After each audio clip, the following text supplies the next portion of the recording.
Well, what's going on, guys? So this video is not to bash on financial education or to make fun of him or anything like that. It pretty much just humanizes him. It just goes to show that even if you've been YouTubing for 3-4 years, you're bound to make some mistakes. So I actually found this video and I want to give a quick shout out to Casgain's Academy. I'm going to leave the link in the description below. I asked him if I could reuse this video, repost it, because I found it pretty hilarious. Because the financial education, Jeremy, is a channel that I started watching over a year ago, pretty much when he had 30,000 subs, and just the fact that I've seen his channel grow up so much to over 300,000 subs now. I do think Jeremy blocked me from commenting on his comment section. So Jeremy, if you're watching this, why did you block me, man? But yeah, either way, enjoy this video. Don't forget, give me a thumbs up, hit that notification bell, subscribe to Casgain's Academy, subscribe to me, subscribe to Financial Education, and let's get this video started. well,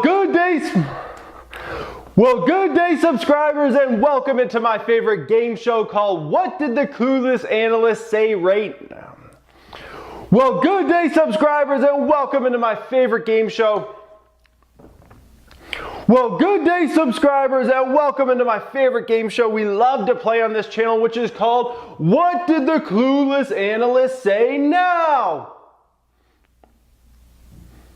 And today we have one contestant from Goldman. And today we have one contestant. And today we have one contestant from Goldman Sachs named David.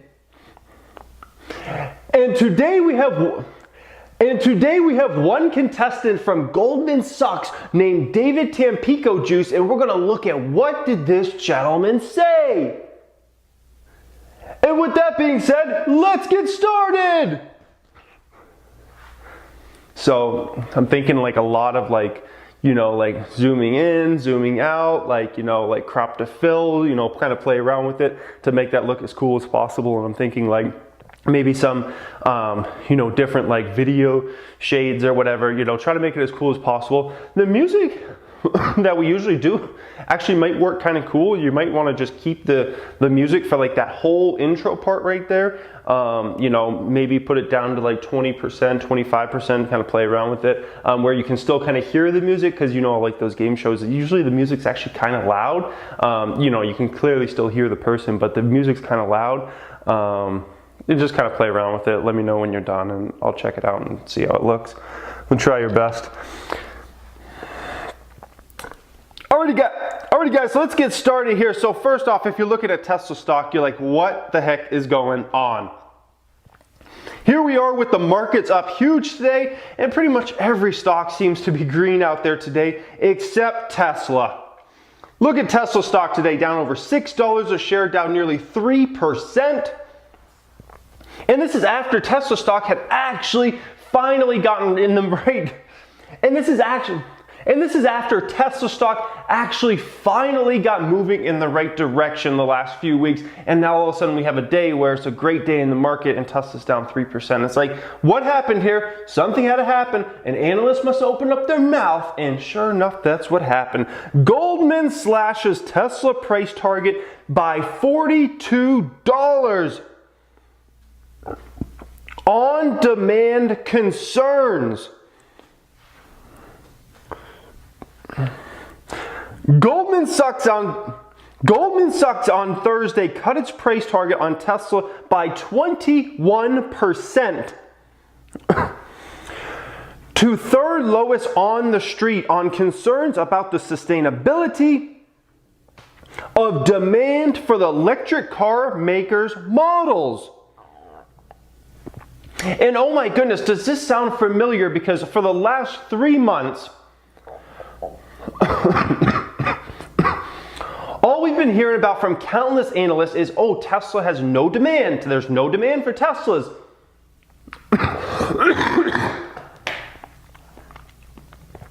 No one's buying Teslas, blah, blah, blah. And then Elon Musk comes out just a week ago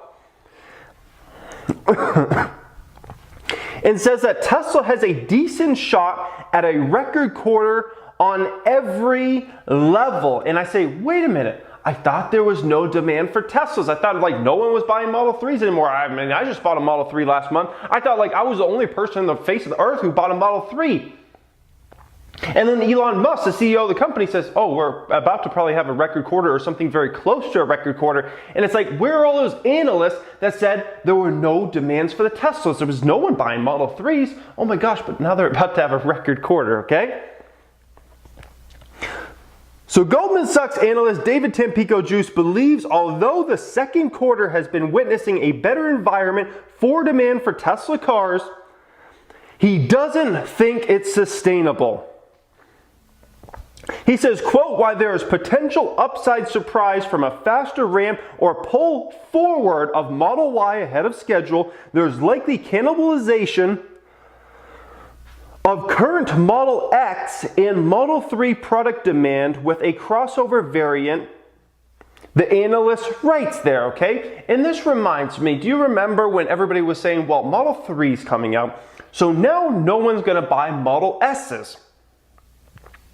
Because the Model 3 is going to be far cheaper. They would just get like the most upgraded Model 3 and forget about Model S. Like Model S is done, right? That's what people were saying. And then guess what? Model 3 came out, it ramped in mass in 2018, and guess what ended up happening?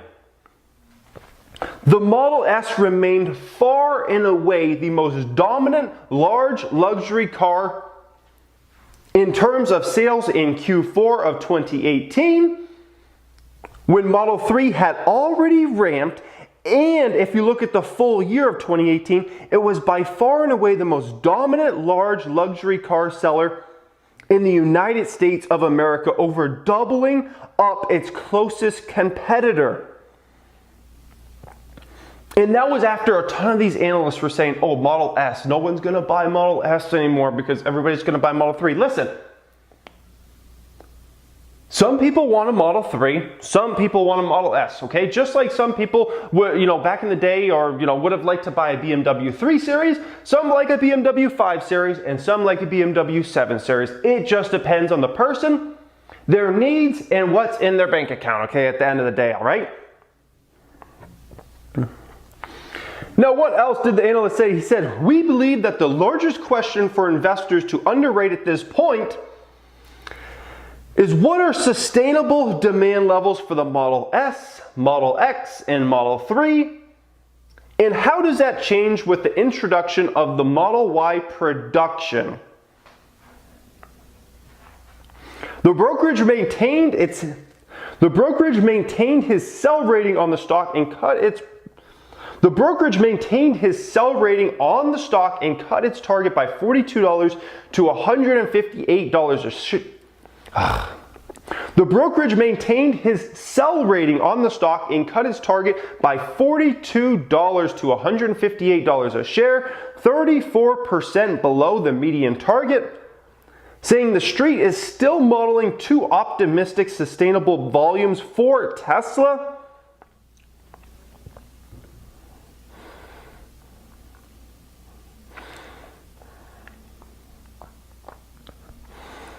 And it's just ridiculous, these analysts, they're they just like to throw out these questions and lower price targets when they have really no clue on what numbers are going to be like.